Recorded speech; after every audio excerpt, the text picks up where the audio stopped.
Good morning student. देखिए, इससे पिछली वीडियो में भी हमने आणविक द्रव्यमानों का परिकलन किया था। परिकलन कीजिए।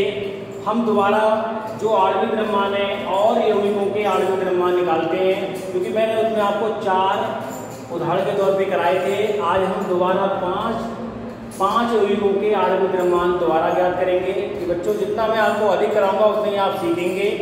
तो यहाँ पर देखिए, नीचे दिए गए यौगिकों के आणविक द्रव्यमानों का परिकलन कीजिए। इसमें PCl3 है, NH3 है और डाइक्लोरोमेथेन है और हाइड्रोजन परऑक्साइड है और हाइड्रोक्लोरिक अम्ल या हाइड्रोजन क्लोराइड है।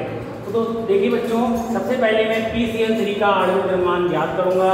फास्फोरस का परमाणु क्रमांक जो होता है वो 15 होता है और उसका जो परमाणु भार है द्रव्यमान संख्या 31 होती है। Cl का परमाणु क्रमांक 17 होता है, इसका परमाणु भार 35.5 होता है। ठीक है, तो पहले निकालते हैं। फास्फोरस का परमाणु भार लगाएंगे, कितना आएगा 31 आएगा, प्लस क्लोरीन इसमें कितना है 3 है। अब मैंने बच्चों कहा था अगर 3 या 2 होता है उसमें से मल्टीप्लाई करते हैं। अगर लिखा होता PCl तो PCl कोई यौगिक नहीं बन सकता है। ठीक है, तो यहाँ पर देखिए PCl3 बन सकता है और PCl5 बन सकता है। ठीक है, तो यहाँ पर देखिए Cl3 है तो हमने यहाँ पर 3 गुणा कितना करेंगे 35.5 करेंगे। बच्चों कितना आएगा ये 31 हो गया। अब 35 को गुणा आपने कितना करनी है 3 से क्या करना है गुणा करना है। तो ये मान कितना आएगा 177.5 हो जाएगा। इसको अगर हम जोड़ते हैं तो जोड़ने पर हमें कितना प्राप्त होगा, ये हो जाएगा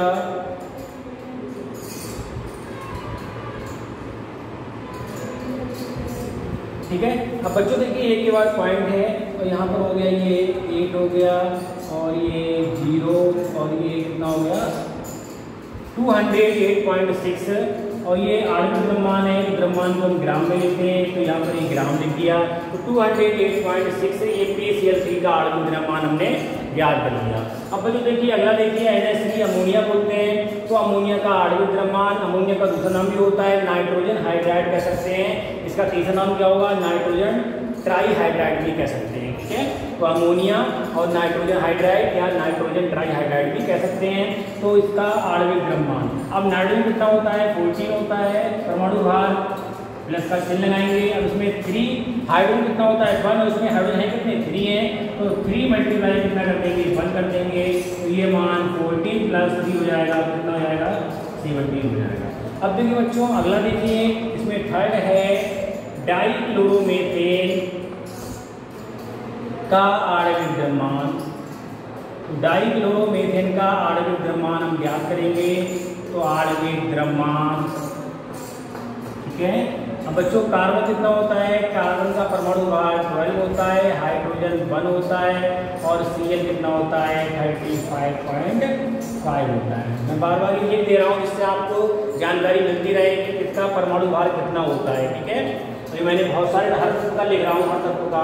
तो यहाँ पर देखिए आप कार्बन कितना होता है 12, फिर प्लस का चिन्ह लगाएंगे। अगर अगला तत्व होता है अगला परमाणु होता है तो हम प्लस का चिन्ह लगाते हैं। अब हाइड्रोजन कितने इसमें 1 है, हाइड्रोजन कितना इसमें 2 है और उसका परमाणु भार कितना होता है 1 होता है। तो ये 2 गुणा कितना हो गया 1 हो गया। तो प्लस का चिन्ह लगाएंगे और प्लस क्लोरीन है, ये क्लोरीन इसमें 2 है, 2 गुणा 35 पॉइंट कितना लगाएंगे ये 5 हो जाएगा।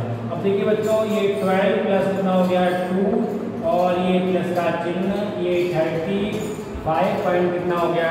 जो 35 है ये 35.5 को 2 से बड़ा करेंगे ये कितना आ जाएगा ये हो जाएगा 71 हो जाएगा पूरा। ठीक है बच्चों 71 हो गया। इसको जोड़ देंगे तो जोड़ने पर हमें जो प्राप्त होता है जो डाइक्लोरो जो मेथेन है तो हमें कितना हो जाएगा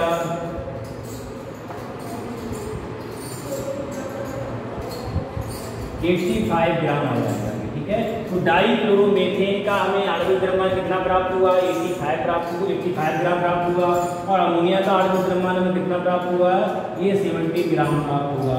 अब देखिए बच्चों इससे पहले PCl3 का हमें कितना प्राप्त हुआ 208.6 ग्राम प्राप्त हुआ। अब हम आगे इसमें 2 बचे हैं।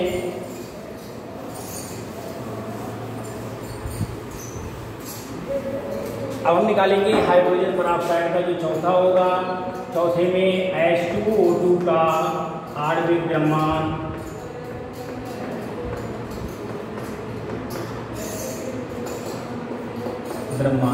अब देखिए हाइड्रोजन सभी लोग जानते हैं हाइड्रोजन कितना होता है, 1 अभी लिखा था हमने। ऑक्सीजन कितना होता है, ये 16 होता है। तो हाइड्रोजन कितना है इसमें 2 गुणा 2 हाइड्रोजन है 1 प्लस ऑक्सीजन कितना है 2 गुणा कितना लगाएंगे परमाणु का इसका 16 लगाएंगे। तो ये कितना हो जाएगा 2 प्लस 32, ये कितना हो जाएगा ये 34 ग्राम हो जाएगा। ठीक है बच्चों। अब अगला देखिए 5 है जो HCl का आणविक द्रव्यमान।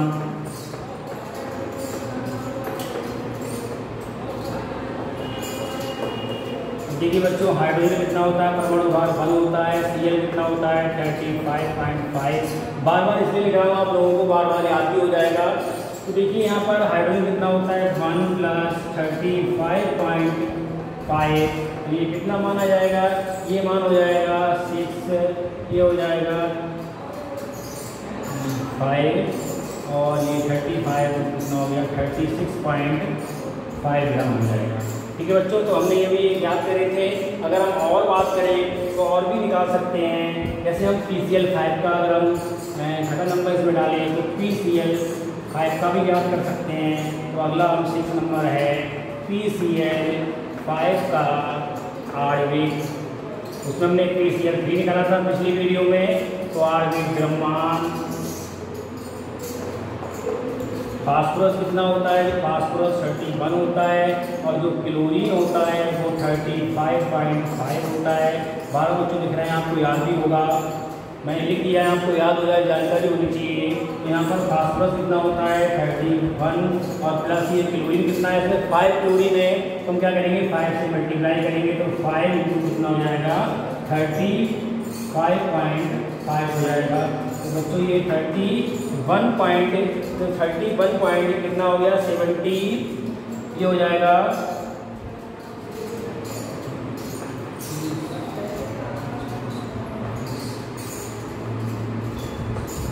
ये आ गया 177.5। अगर इसको हम ऐड कर लेते हैं तो ऐड करने पर ये कितना प्राप्त होगा हमें 208.5 ग्राम प्राप्त होगा। ठीक है बच्चों। तो इस प्रकार से हम क्या कर सकते हैं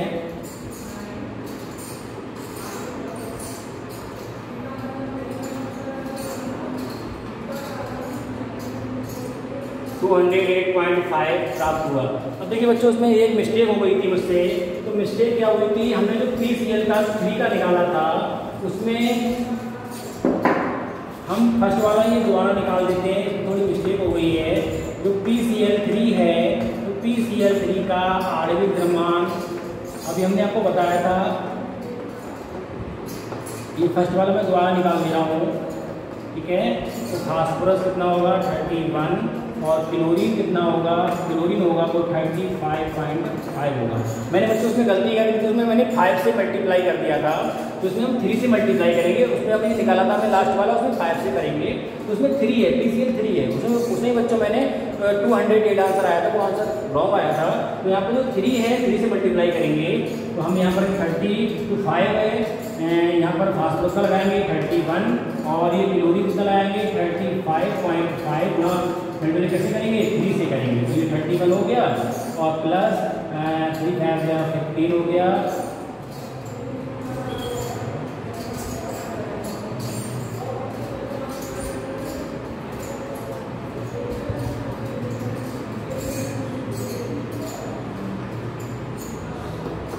इसको हम जोड़ लेंगे, ये कितना हो जाएगा 106.5 और ये 31, ये हो जाएगा 5 और 7 और 3 और 1।